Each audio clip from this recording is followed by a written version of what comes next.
बिस्मिल्लाहिर्रहमानिर्रहीम। अस्सलाम वालेकुम viewers, my name is Saijul Bukhari. Please like share and subscribe our channel that we chemistry. आज की इस वीडियो के अंदर हम लोगों ने जो टॉपिक सेलेक्ट किया था वो हमारे पास है मैथ स्पेक्ट्रोमेट्री। हमने जो चैप्टर नंबर 1 है केमिस्ट्री फर्स्ट ईयर वो स्टार्ट किया हुआ था। लास्ट टाइम जो हमने आइसोटोप के बारे में डिस्कस किया था और फिर उसके रिलेटिव अबंडेंस के बारे में हमने डिस्कस किया था। तो नेक्स्ट जो टॉपिक है वो हमारे पास मैथ स्पेक्ट्रोमेट्री है।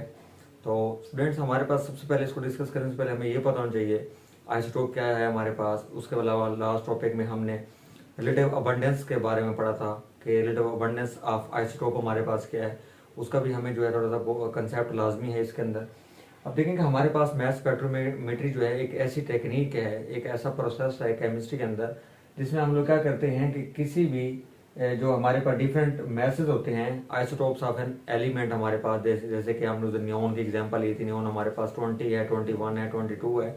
अब एक हमारे पास यानी कि ये एलिमेंट है, सपोज कर लीजिए कि इस एलिमेंट के हमारे पास क्या है, डिफरेंट एटम्स है।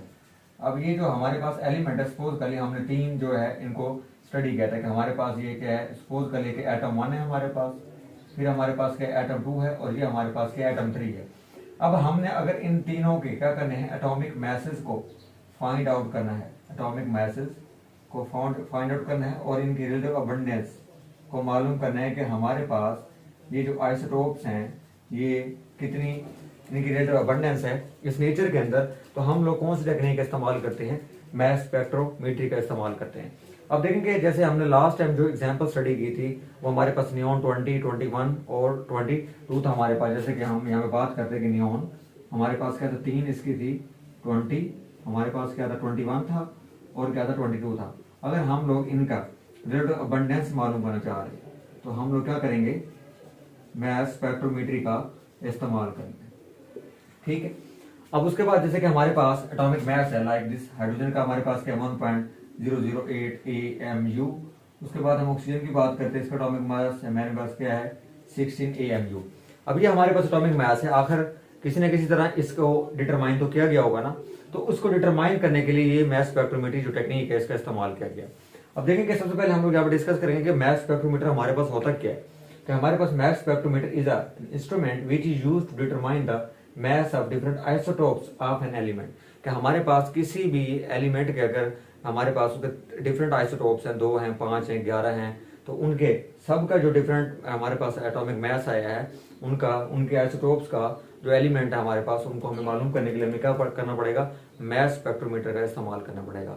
उसके बाद हमारे पास क्या है कि हम इसको इस तरह भी जो है डिफरेंशिएट कर सकते हैं कि इनकी जो रिलेटिव अबंडेंस है यानी कि उनके डिफरेंट एटॉमिक मास की बुनियाद के ऊपर जो हमारे पास मैथ स्पेक्ट्रोमीटर ये क्या करता है, आइसोटोप्स को अलग अलग कर देता है, सेपरेट कर देता है उनके different on the basis of their different atomic message. Atomic mass की बुनियाद पे जो हमारे पास आइसोटोप्स होंगे उनको वो अलग अलग कर देगा मैथ स्पेक्ट्रोमीटर। तो इसको भी हम लोग क्या कहते हैं, मैथ स्पेक्ट्रोमेट्री कहते हैं।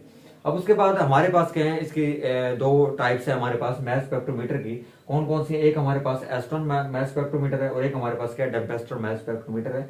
अब ये जो है पेपर में अक्सर क्वेश्चन आता है कि difference between Aston and Dempster mass spectrometer. तो इसमें हमारे पास क्या होगा कि जो एस्ट्रॉन मैथ स्पेक्ट्रोमीटर है और डेम्पेस्टर मैथ स्पेक्ट्रोमीटर है इनका दोनों का डिफरेंस हमने वहां पे राइट करना होगा। अब अगर हम यहाँ पे इसकी डेफिनेशन की बात करते हैं कि हमारे पास डिफरेंस क्या है एस्ट्रॉन मैथ स्पेक्ट्रोमीटर और हमारे पास जो डेम्पेस्टर मैथ स्पेक्ट्रोमीटर, इन दोनों में बेसिक जो डिफरेंस है एक दो वो मैं आपको यहाँ पे बताऊंगा।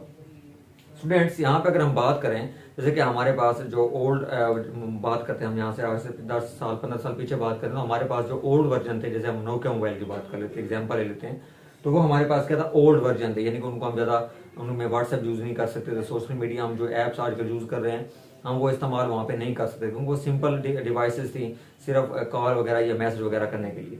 बट इस वजह से जो एस्ट्रॉन मैथ स्पेक्ट्रोमीटर ये भी हमारे पास क्या था, ओल्ड वर्जन है किसका, मैथ स्पेक्ट्रोमीटर का, यानी कि बहुत पुराना है। इसलिए हमने यहाँ पे मैंने लिखा हुआ है कि it is an old version of math spectrometer. जबकि अगर हम डेम्पेस्टर मैथ स्पेक्ट्रोमीटर की बात करें तो it is latest version of math spectrometer, यानी कि ये इसी को ही मॉडिफाई करके जो लेटेस्ट वर्जन है वो हमारे पास डेम्पेस्टर मैथ स्पेक्ट्रोमीटर जो है वो बनाया गया। जैसे नोकिया वाली एग्जांपल होगी और अब हमारे पास एंड्रॉइड फोन आ गए हैं, तो ठीक है, तो उनमें हम हर चीज को जो है इस्तेमाल कर सकते हैं स्टूडेंट्स फ्रीली। तो लाइक दिस हमारे पास डेम्पेस्टर में भी हम लोग क्या कर सकते हैं, मॉडर्न इसमें हमारे पास फंक्शंस हैं, मॉडर्न इसमें चीजें हैं, तो हम उनको इस्तेमाल करके हम बड़े आसानी के साथ जो है ना हम किसी भी आइसोटोप्स को, डिफरेंट जो एक एलिमेंट के आइसोटोप्स हैं उनको हम अलग अलग सेपरेट कर सकते हैं on the basis of their atomic mass की जो है बेस के ऊपर।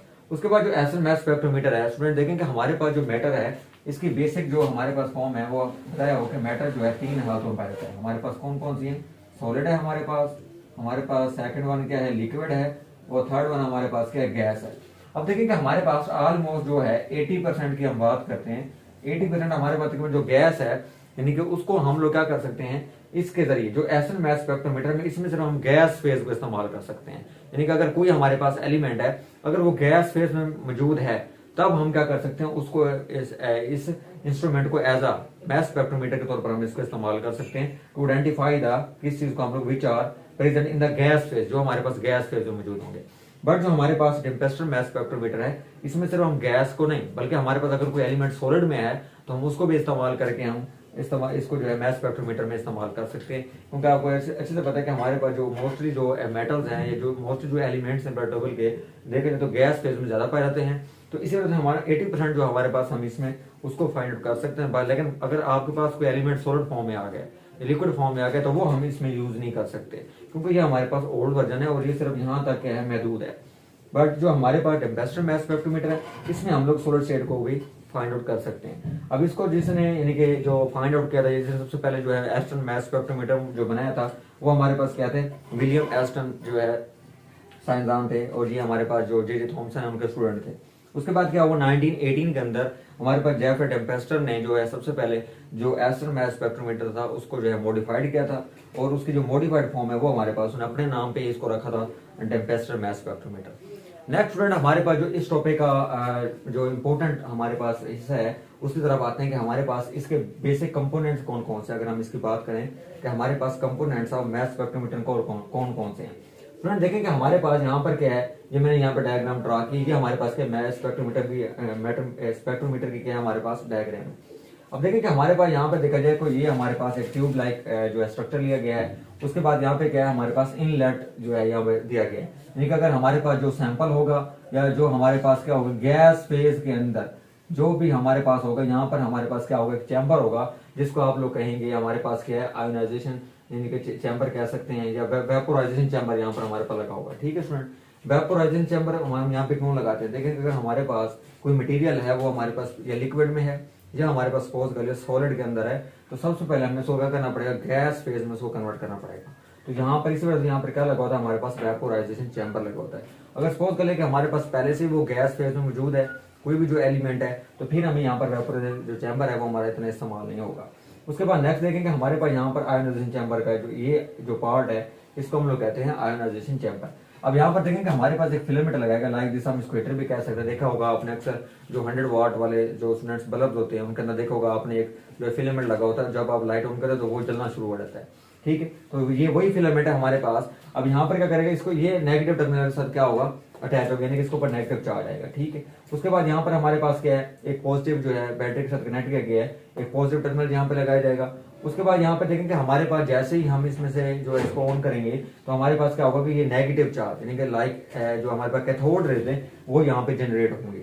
उसके बाद क्या होगा, ये कैथोड रेज जारी बात है, अब इसके ऊपर पॉजिटिव चार्ज है, तो ये जो कैथोड रेज है जारी बात है, दो अपोजिट चार्ज दूसरे को क्या करते हैं, हमेशा अट्रैक्ट करते हैं। तो ये जो नेगेटिव चार्जेस हैं, ये यहाँ पर जो वेपर जो यहाँ पर जा रहे होंगे उन वेपर के साथ क्या करेंगे, स्ट्राइक करेंगे, क्योंकि तेज स्पीड के साथ नीचे पॉजिटिव की तरफ स्पीडली मूव करेंगे। और मूव करते हुए क्या होंगे, यहाँ पर जो हमारे पास जो मॉलिक्यूल्स होंगे या एटम्स होंगे हमारे पास किसके गैस फेज में, जो भी हम एलिमेंट नियॉन का अगर सपोज कर हम यहाँ पे इस्तेमाल कर रहे हैं, तो उसके साथ क्या करेंगे, ये स्ट्राइक करेंगे।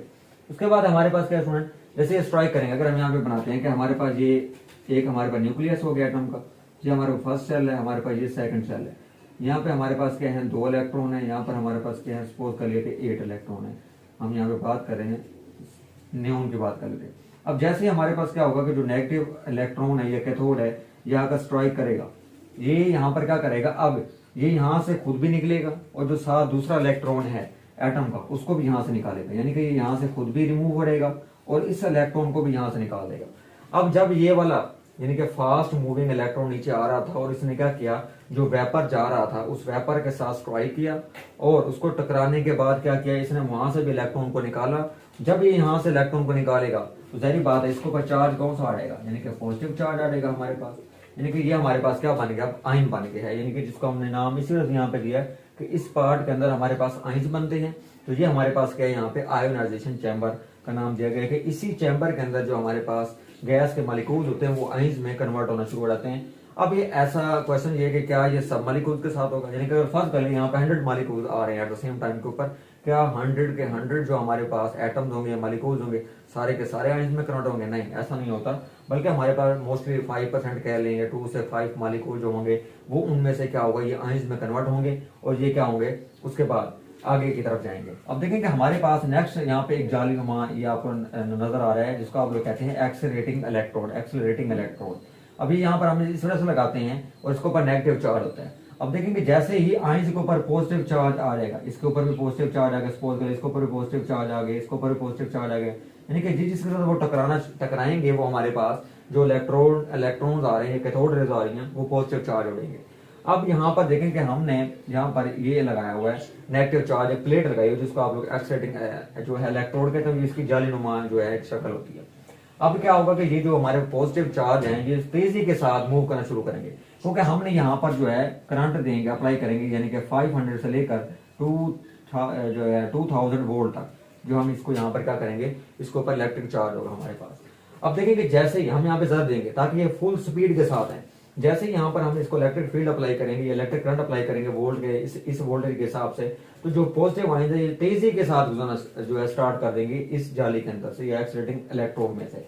अब देखेंगे सपोज कर लिया हम कम भी तो दे सकते थे, अगर देखेंगे हम इस पर कम इलेक्ट्रिक फील्ड अप्लाई करते हैं तो जो हमारे पास ये पॉजिटिव आयन है ये जाकर इस जाली के साथ चिपक जाते हैं, क्योंकि जाहिर बात है ये नेगेटिव चार्ज है वो पॉजिटिव चार्ज है, तो आपस में वहीं पे ये चिपक जाते हैं, ये आगे ना गुजरते हैं। तो इसको आगे तेजी के साथ स्पीड से गुजारने के लिए हम लोगों ने क्या किया, यहाँ पर इसका जो इलेक्ट्रिक वोल्ट है उसको हमने उसकी जो मिकदार है वो बढ़ा दी ताकि ये तेजी के साथ एक्साइटिंग यहाँ पे चिपके ना बल्कि उसमें से गुजर जाए। जब स्टूडेंट ये इसमें से गुजर के जाएगा तो नेक्स्ट हमारे पास ये देखें यहाँ पे लिखा हुआ है एक्सेलरेटेड इलेक्ट्रॉन। अब ये हमारे पास एक्सेलरेटेड इलेक्ट्रॉन जो फुल स्पीड के साथ आ रहे हैं। अब हमने क्या करना है, देखेंगे सारी जाली में से देखें इलेक्ट्रॉन यहाँ से भी गुजरेगा, यहाँ से भी गुजरेंगे, ये सारे इलेक्ट्रॉन, ये जो एक्सेलरेटेड आयंस हैं ये सारे यहाँ से गुजरेंगे। लेकिन हमें क्या चाहिए, हमें यहाँ पर एक स्पेसिफिक पैटर्न में, स्पेसिफिक तरतीब में, एक लाइन में ये सारे अरेंज किए हो जाएंगे। तो हम लोग यहाँ पे 2 प्लेट्स लगाते हैं जिनके अंदर क्या होता है, होल होता है, सुराख होता है, यानी कि इनके अंदर से गुजर के सीधे जो है यहाँ पर मूव करते हो जाएंगे। अब नेक्स्ट देखिए स्टूडेंट, यहाँ पर हमने 2 मैग्नेटिक जो है फील्ड जो है वो अप्लाई की है, यानी कि देखें अगर हमारे पास नॉर्थ साइड पे वो ये साउथ साइड है हमारे पास, सपोज कर लिया, इस वजह से मैंने रेड और जो है वो ब्लू से बनाया है। देखें कि हमारे पास ये कोई इस तरह नहीं लगे होता, बल्कि ये आगे पीछे इस तरह लगे होते हैं, यानी कि दरमियान में से अगर ट्यूब है तो ये इस तरह यहाँ पे लगे होंगे, यानी कि ये हमारे मैग्नेट जो है इस तरह लगे होंगे। अब यहाँ पे हम उसको 3D जो है ड्रा नहीं कर सकते, तो इसलिए हमने ऊपर नीचे जो है उनको यहाँ पे ड्रा कर दिया, यानी कि ये मैग्नेटिक फील्ड यहाँ पर इनकी ये ऑन होगी। अब जैसे ही ये जो हमारे पास एक्साइटेड आयंस है ये हरकत करते यहाँ पर आएंगे।